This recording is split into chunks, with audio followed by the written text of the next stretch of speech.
Hello everyone, welcome to Geo ABC और UGC NET geography preparation करने वाले सभी स्टूडेंट्स का आज के इस लेक्चर में स्वागत है, अभिनंदन है। प्यारे बच्चों, पिछली वीडियो में हमने कॉन्टिनेंटल ड्रिफ्ट थ्योरी को पढ़ा था। ठीक है, अल्फ्रेड वेगनर महोदय ने प्रस्तुत की थी। एक्सेप्ट क्यों नहीं हुई? क्योंकि उन्होंने आवश्यक बल प्रस्तुत नहीं किए। ठीक है, उनके इस काम को आगे बढ़ाने का काम किया आर्थर होम्स महोदय ने।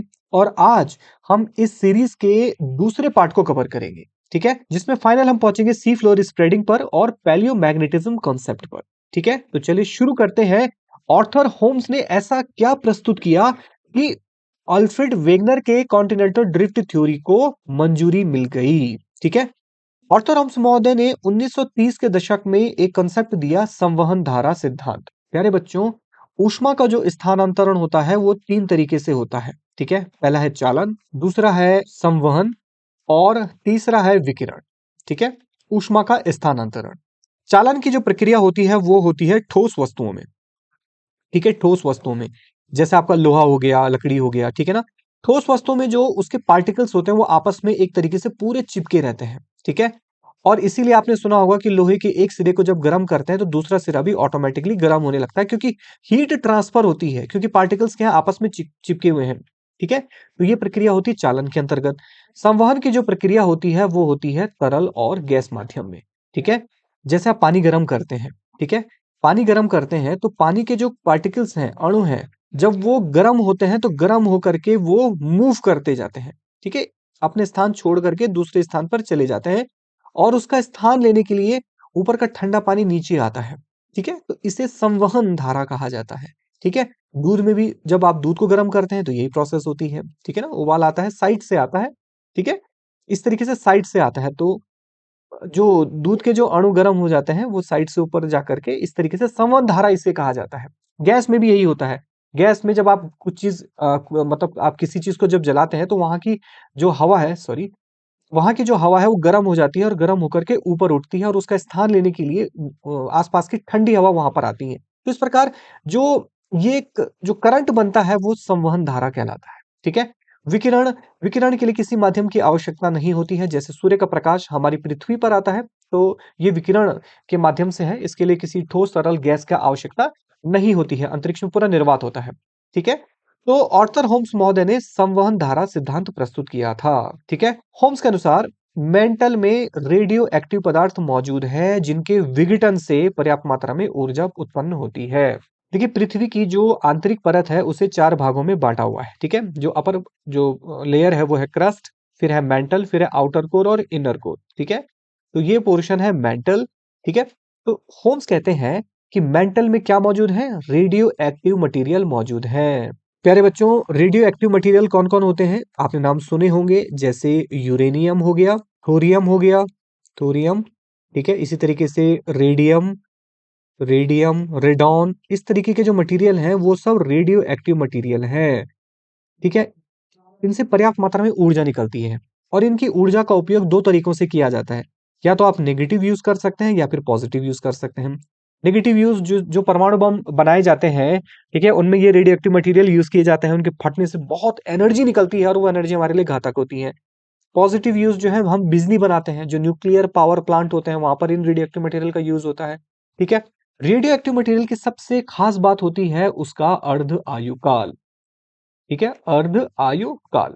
ठीक है, ये बहुत इंपॉर्टेंट चीज, यही चीज है जो इसे बहुत इंपॉर्टेंट बनाता है। अर्ध आयु काल क्या हुआ कि मान लीजिए कोई 1 kg का रेडियो एक्टिव मटेरियल है, उसे 1 kg से आधा केजी होने में जितना टाइम लगेगा, आधा केजी होने में, ठीक है ना, उस टाइम पीरियड को अर्ध आयु काल कहा जाता है।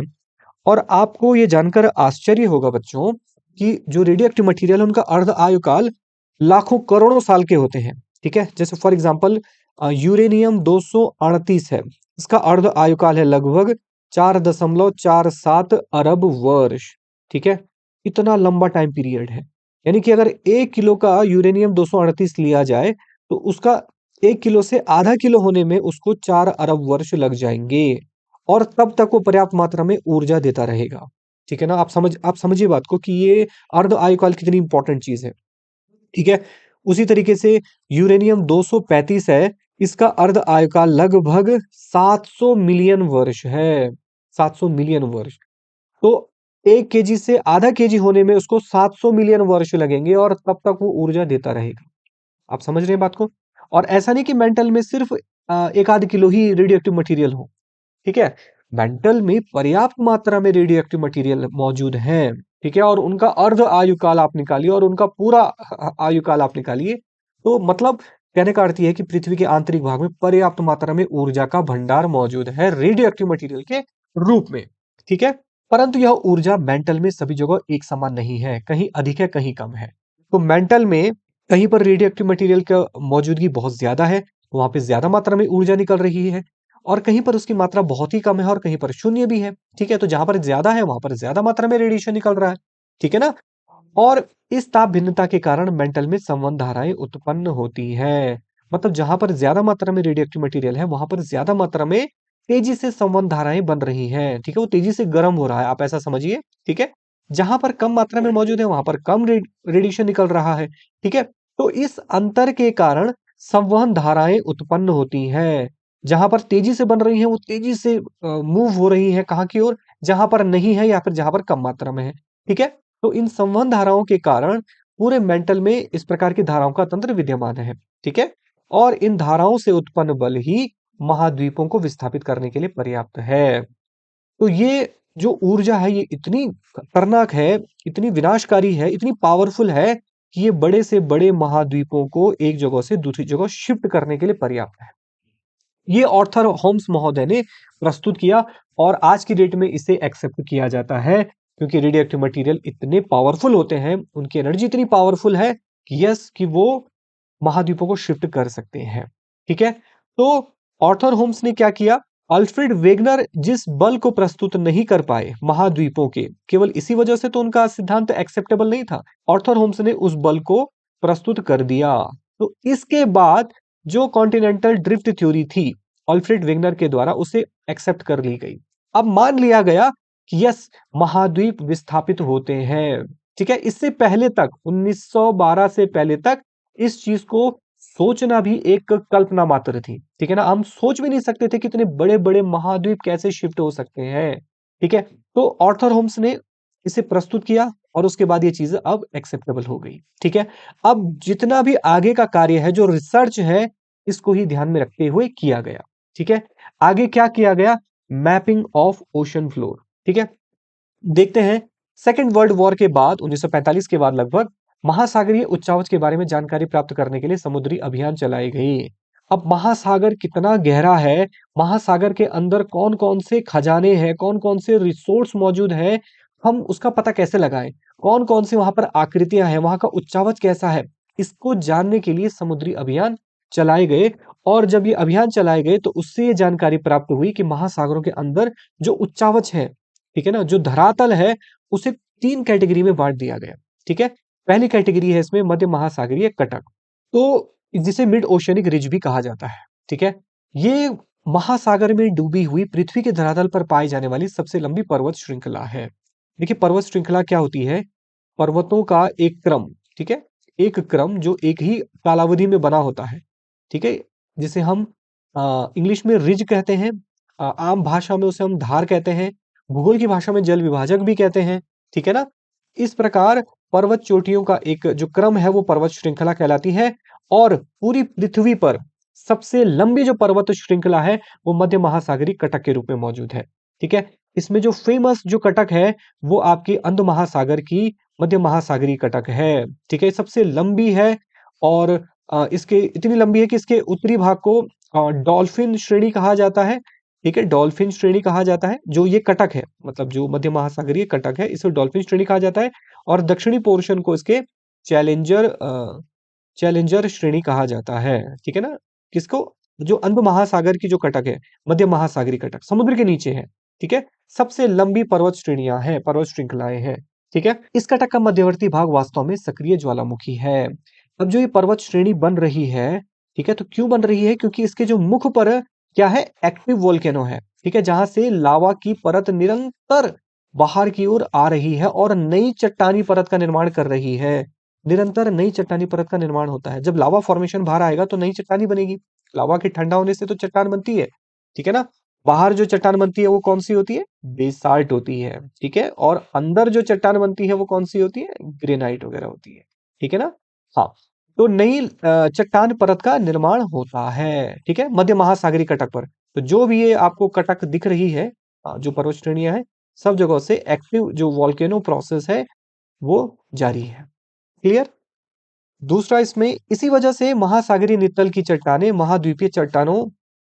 महाद्वीपीय भागों में पाई जाने वाली चट्टानों की अपेक्षा नवीन है। जाहिर सी बात है, जब लावा निरंतर गिरेगा तो इससे नई चट्टान बनेगी, ठीक है ना। और महाद्वीपों पर लावा की फॉर्मेशन नहीं होता है या पुराना हुआ है, तो महाद्वीपों की चट्टानें क्या है?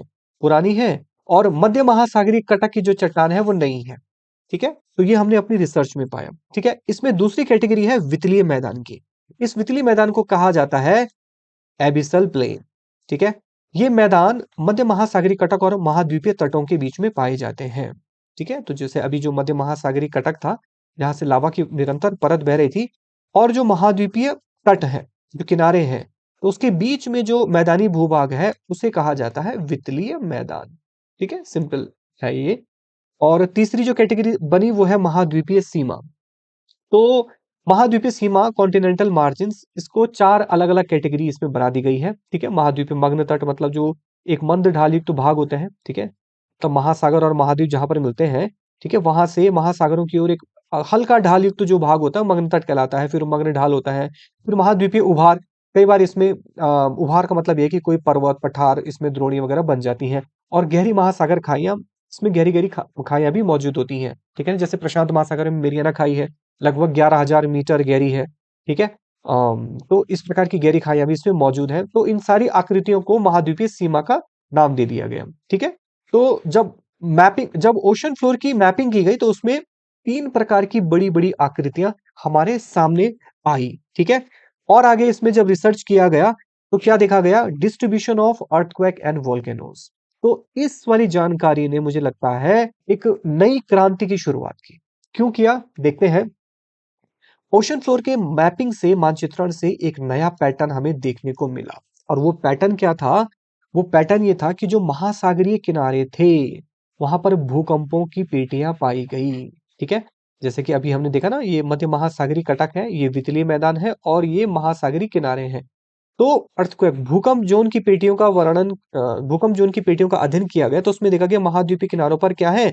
गहरे भूकंप जोन है। गहरे का मतलब बहुत अधिक गहराई पर उत्पन्न हो रहे हैं और सबसे ज्यादा मात्रा में उत्पन्न हो रहे हैं।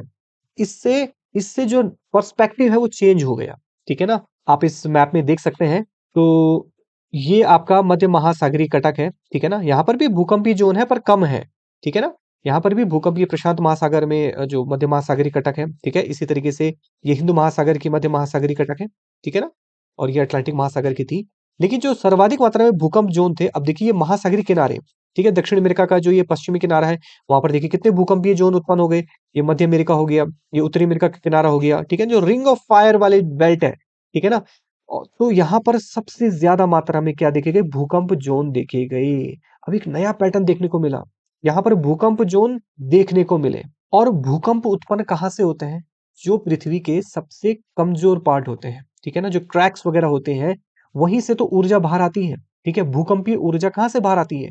जितने भी क्रैक्स, जो कमजोर पार्ट है, ठीक है ना, जिन्हें हम फॉल्ट कहते हैं, थ्रस्ट कहते हैं, ठीक है ना, वो सारे पॉइंट क्या होते हैं? कमजोर होते हैं, जहां से भूकंप ऊर्जा बाहर आती है।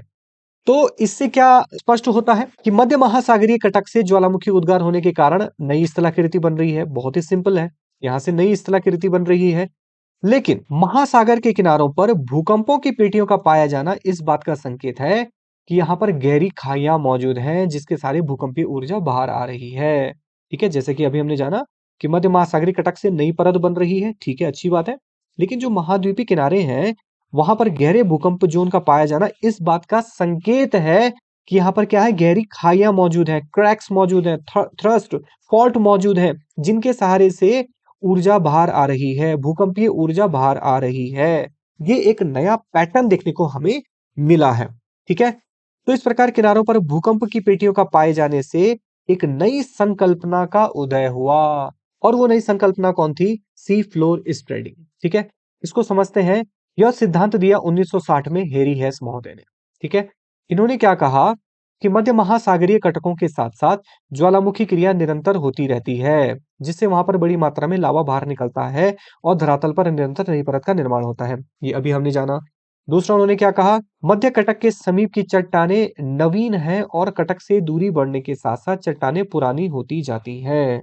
अब यहाँ पर एक चीज नई बात सामने आई कि कटक पर जो लावा फॉर्मेशन से जो चट्टान बन रही है वो नई है, ठीक है। और कटक से जैसे जैसे दूर बढ़ती जा रही है, ठीक है, दूरी बढ़ती जा रही है, वैसे वैसे चट्टानें जो हैं पुरानी होती जा रही हैं, ठीक है।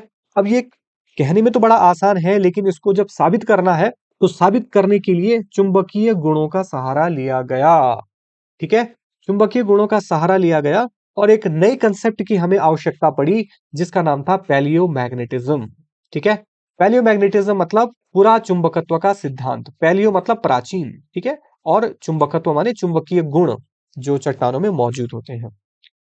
तो पुरा चुंबकत्व के सिद्धांत से यह पता चलता है कि मध्य महासागरीय कटक के समीप की चट्टान नवीन है और कटक से दोनों ओर समान दूरी पर बढ़ने पर चट्टानें पुरानी होती जाती हैं, ठीक है।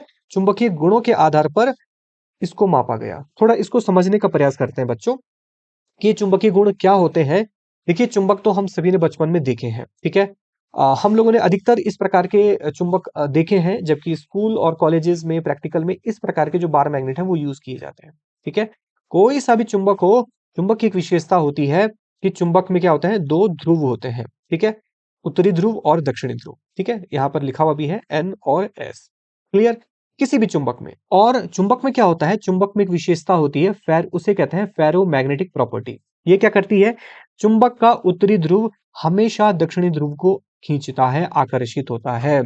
आपने गौर किया होगा बचपन में कि किसी चुंबक के नजदीक अगर कोई चुंबक ले जाए तो एक निश्चित दूरी के बाद वो उस चुंबक को अपनी ओर तेजी से खींच लेता है, ठीक है। किसकी वजह से, फेरोमैग्नेटिक प्रॉपर्टी की वजह से। तो खींचने का काम कौन करता है, इसका एन सिरा हमेशा एस सिरे की ओर आकर्षित होता है, नॉर्थ सिरा दूसरे के साउथ सिरे की ओर अट्रैक्ट होता है, क्लियर। और वहीं पर अगर आप इस चुंबक को उल्टा कर दो, मतलब अगर इसका एन सिरा यहां पर है और दूसरे चुंबक का एन सिरा अगर इसके नजदीक लाने की कोशिश करो, तो ये क्या करेगा, ये उसको दूर करेगा, रिपेल करेगा, फेंकेगा, दूर बाहर फेंकेगा। ये हम सभी ने बचपन में ऐसा प्रैक्टिकल किया हुआ है, ठीक है। तो चुंबक के दो सिरे, दो विपरीत सिरे आपस में आकर्षित होते हैं, एन हमेशा एस की ओर आकर्षित होता है, ठीक है। और इसी फेरोमैग्नेटिक प्रॉपर्टी की वजह से कोई चुंबक चुंबक की तरह काम करता है, ठीक है। मतलब ये जैसे बार मैग्नेट है, इसके अंदर जितने भी इसके पार्टिकल्स हैं, ये सभी पार्टिकल्स फेरोमैग्नेटिक प्रॉपर्टी की वजह से ही एक दूसरे से चिपके हुए हैं, ठीक है ना। मतलब इसके अंदर के जो पार्टिकल्स हैं, इसके ऊपरी सिरे पर अगर नॉर्थ और नीचे सिरे पर साउथ है, तो इसका दूसरे वाले पार्टिकल्स का ऊपरी हिस्सा नॉर्थ होगा और साउथ होगा। इस तरीके से ये चुंबक आपस में चिपके हुए रहते हैं, ठीक है। यदि चुंबक के दो टुकड़े कर भी दिए जाएं तो दोनों टुकड़ों के दो नए ध्रुव स्वतः बन जाएंगे, ठीक है। यदि इस चुंबक को मैं दो टुकड़ों में बांट दूं तो ऑटोमेटिकली इसका ये हिस्सा साउथ होगा और ऑटोमेटिकली इसका ये नॉर्थ हिस्सा बन जाएगा, ऑटोमेटिकली। इसको भी मैं तोड़ूं तो यहाँ पर ये साउथ बन जाएगा, इसका ये नॉर्थ बन जाएगा। इसको भी मैं तोड़ूं तो ये नॉर्थ है ही, तो ये साउथ हो जाएगा और ये नॉर्थ हो जाएगा। इस तरीके से चुंबक के कितने भी टुकड़े कर देने पर, हजारों टुकड़े करने पर ऑटोमेटिकली वो चुंबक के उत्तरी ध्रुव और दक्षिणी ध्रुव स्वतः ही बन जाते हैं, ठीक है। मशीन से हम इन्हें मापते हैं कि कौन इसका नॉर्थ सिरा है, कौन साउथ सिरा है। उसमें हम लोगों को ज्यादा कंफ्यूज नहीं होना है, हमें सिर्फ ये समझना है कि किसी भी चुंबक के दो ध्रुव होते हैं और वो दोनों ध्रुव विपरीत ध्रुवों को आकर्षित करते हैं। नॉर्थ हमेशा साउथ को ही अपनी ओर आकर्षित करता है। ये फेरोमैग्नेटिक प्रॉपर्टी होती है किसी भी चुंबक की, तो ये हमको समझना है, ठीक है। क्लियर हो गया। अब देखते हैं, हमारी जो पृथ्वी है वो भी एक चुंबक की तरह काम करती है, ठीक है, चुंबक की तरह काम करती है। कुछ ना कुछ ऐसा जरूर है हमारी पृथ्वी के अंदर कि ये एक पूरा मैग्नेटिक फील्ड पैदा करता है, ठीक है। और पृथ्वी के इस मैग्नेटिक फील्ड को ही जियो मैग्नेटिक फील्ड कहा जाता है, ठीक है। पृथ्वी का जो मैग्नेटिक फील्ड है वो धरती के अंदर आउटर कोर में पैदा होता है, ठीक है। आउटर कोर, अभी जैसा बताया ना, पृथ्वी के आंतरिक जो संरचना है उसमें सबसे ऊपर क्रस्ट है, मेंटल है, और कोर भी दो भागों में बटा हुआ है, ठीक है। तो ये है आउटर कोर, आउटर कोर, और ये है इनर कोर, ठीक है ना, इनर कोर। तो पृथ्वी का जो मैग्नेटिक फील्ड है वो कहाँ से पैदा हो रहा है? आउटर कोर में पैदा हो रहा है, यानी कि आउटर कोर में कुछ ऐसी चीज मौजूद है जो पृथ्वी को पूरा एक मैग्नेट बना रही है। ठीक है, और यह मैग्नेटिक फील्ड धरती के चारों ओर दूर अंतरिक्ष तक फैल जाता है। पृथ्वी का जो ये मैग्नेटिक फील्ड है बहुत स्ट्रांग है। आप ऐसा समझिए कि बचपन में जब आपने चुंबक के एक सिरे की ओर दूसरा सिरा जब ले जाते हैं चुंबक का, तो एक निश्चित दूरी के बाद वो उसको खींच लेता है, एक निश्चित दूरी के बाद, ठीक है ना? तो यानी कि इस चुंबक का जो प्रभाव क्षेत्र है वो क्या है, एक थोड़ी सी दूरी है, ठीक है। लेकिन हमारी पृथ्वी का जो चुंबकीय प्रभाव है वो पृथ्वी के सरफेस से दूर अंतरिक्ष में सैकड़ों हजारों किलोमीटर की ऊंचाई तक मौजूद है। इतना खतरनाक चुंबकीय है। पृथ्वी का मैग्नेटिक फील्ड जियोडायनेमिक प्रोसेस से पैदा होता है। कैसे पृथ्वी के अंदर चुंबक बन रहा है, इसको थोड़ा समझने का प्रयास करते हैं। क्या-क्या कंडीशन इसके लिए चाहिए?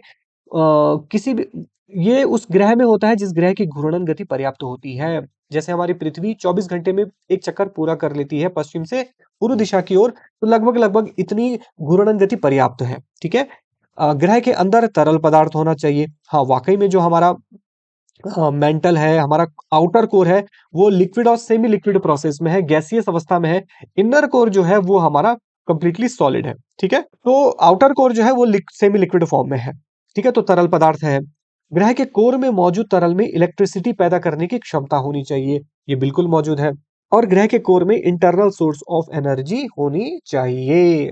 हमारे यहाँ रेडियो एक्टिव मटेरियल इतने पर्याप्त मात्रा में मौजूद है कि उनसे पर्याप्त मात्रा में एनर्जी जनरेट होती रहती है, ठीक है ना? जो अंदर मौजूद तरल में बिजली पैदा कर सके, ठीक है? तो आउटर कोर में क्या होता है, जो लोहा पिघला हुआ है अवस्था में है, उसमें कन्वेक्शन करंट के कारण वहां इलेक्ट्रिसिटी पैदा होती है और उस इलेक्ट्रिसिटी से मैग्नेटिक फील्ड जनरेट हो जाता है। जैसे आपने आमतौर में घरों में जो पेचकस देखे होंगे, ठीक है ना? उसको भी चुंबक बना दिया जाता है। किसी भी लोहे को चुंबक बनाया जा सकता है, अगर उसमें कोई विद्युत धारा प्रवाहित कर दी जाए, ठीक है ना? तो वो एक चुंबकीय गुण पैदा कर देता है। तो पेचकस में चुंबकीय गुण से क्या होता है कि वो पेंच को आसानी से हम फिट कर सकते हैं, ठीक है ना? पेंच उसमें चिपक जाते हैं। तो किसी भी लोहे को अगर इलेक्ट्रिसिटी जनरेट कर दी जाए तो वो चुंबक बन जाता है, ठीक है ना? एक सिंपल सा कांसेप्ट है। तो इलेक्ट्रिसिटी अगर जनरेट हो गई तो मैग्नेटिक फील्ड वहां पर पैदा हो जाता है और ये हम अपने घरों पर भी करते हैं, लोहे को चुंबक बना सकते हैं, ठीक है? तो हमारी पृथ्वी एक चुंबक की तरह व्यवहार करती है, ठीक है? लेकिन हमारे सौरमंडल में मंगल और शुक्र ग्रह का अपना मैग्नेटिक फील्ड नहीं है। मंगल ग्रह का कोर इतना अधिक गर्मी पैदा नहीं कर सकता कि वो मैग्नेटिक फील्ड पैदा कर सके और शुक्र ग्रह का कोर गर्म तो है लेकिन उसकी घूर्णन गति काफी कम है। तो इन दोनों में मैग्नेटिक फील्ड नहीं है, बाकी हम सभी में है।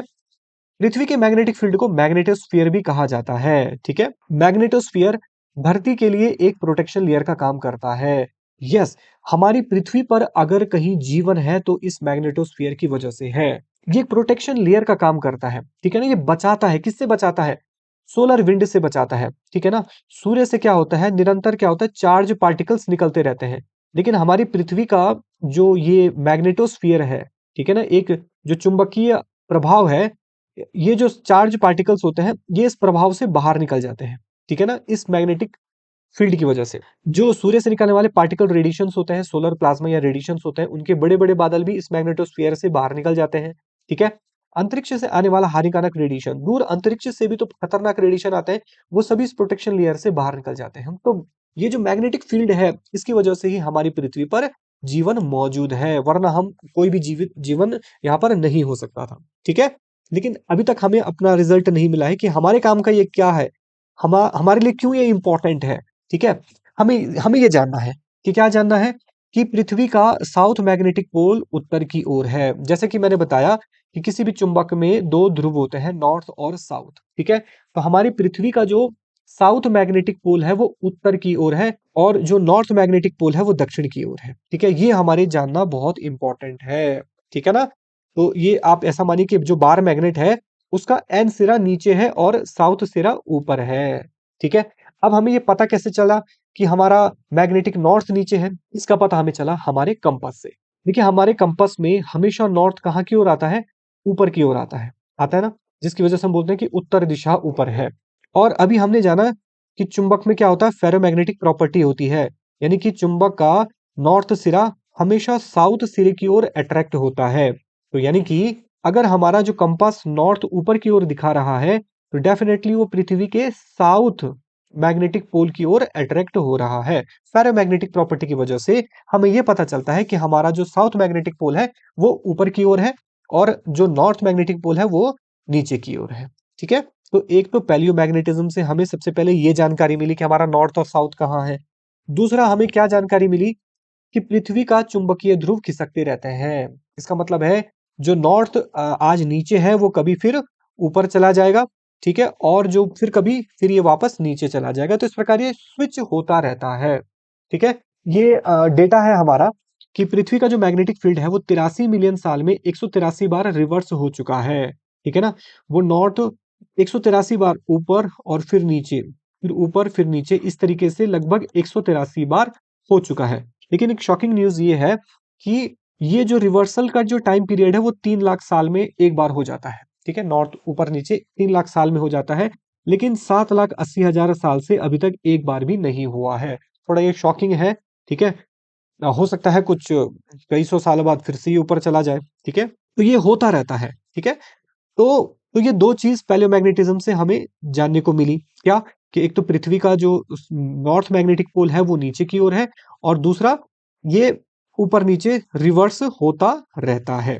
क्लियर? एक चीज आपको यहाँ पर ये समझना आवश्यक है बेटा कि पृथ्वी के दो ध्रुव हैं। ठीक है ना, एक है ज्योग्राफिकल नॉर्थ, ठीक है, ज्योग्राफिकल नॉर्थ जिसे हम भौगोलिक उत्तर कहते हैं, और ज्योग्राफिकल साउथ जिसे हम भौगोलिक दक्षिण कहते हैं। क्लियर? ठीक है, जिनके सारे हमारी देशांतर रेखाएं आपस में मिली हुई होती हैं। ठीक है ना, जिन्हें हम उत्तरी ध्रुव और दक्षिणी ध्रुव आमतौर पर कहते हैं। और दूसरा होता है बेटा मैग्नेटिक, जो हमारा नॉर्थ और साउथ है। ठीक है ना, तो मैग्नेटिक साउथ उत्तर में है और मैग्नेटिक नॉर्थ नीचे है, दक्षिण में है।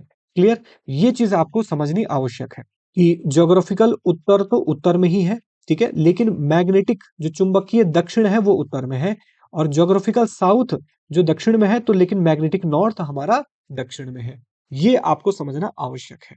ठीक है, मैग्नेटिक नॉर्थ रिवर्स होता रहता है। मैग्नेटिक नॉर्थ ऊपर जाएगा फिर नीचे आएगा, ये रिवर्स होता रहेगा। ज्योग्राफिकल नॉर्थ हमेशा अपनी जगह एग्जिस्ट करेगा। ठीक है, ये चीज आपको पैलियोमैग्नेटिज्म से समझना। तो चुंबकीय गुणों के आधार पर कटक से समान दूरी मापी गई। ठीक है, थोड़ा एक चीज और समझना है बच्चों कि मध्य महासागरीय कटक से, ठीक है, जो लावा की फॉर्मेशन बाहर आती है, लावा जो अपर सरफेस पर आता है, तो लावा कहां से आ रहा है? गहराई से। ठीक है ना, और अभी हमने जाना कि आउटर कोर में क्या हो रहा है, जो पिघला हुआ लोहा है, लोहा पिघला हुआ है, वो पूरी तरीके से मैग्नेटाइज्ड है। ठीक है ना, उसमें से इलेक्ट्रिसिटी और मैग्नेटिक फील्ड क्रिएट हो रहा है। तो वो पिघला हुआ लोहा जब सरफेस पर आता है, जैसे ही वो सरफेस पर आएगा, तो उसके अंदर के जो चुंबकीय प्रभाव है वो फेरोमैग्नेटिक प्रॉपर्टी की तरह बिहेव करेंगे। ठीक है ना, सरफेस पर आकर के वो चट्टान तो बन जाएगी, लेकिन उसके अंदर का जो चुंबकीय गुण है वो फेरोमैग्नेटिक प्रॉपर्टी की तरह काम करेगा।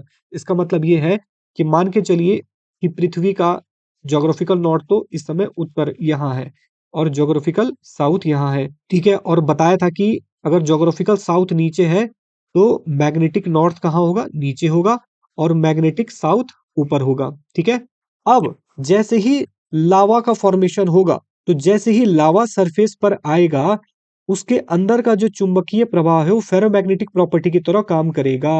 मतलब अब आप देख लीजिए, अगर मैग्नेटिक साउथ यहाँ है तो इस चट्टान का जो चुंबकीय गुण है उसमें नॉर्थ ऊपर होगा और साउथ नीचे होगा। समझे बात को? क्योंकि वर्तमान कंडीशन में मैग्नेटिक नॉर्थ कहाँ है? नीचे है।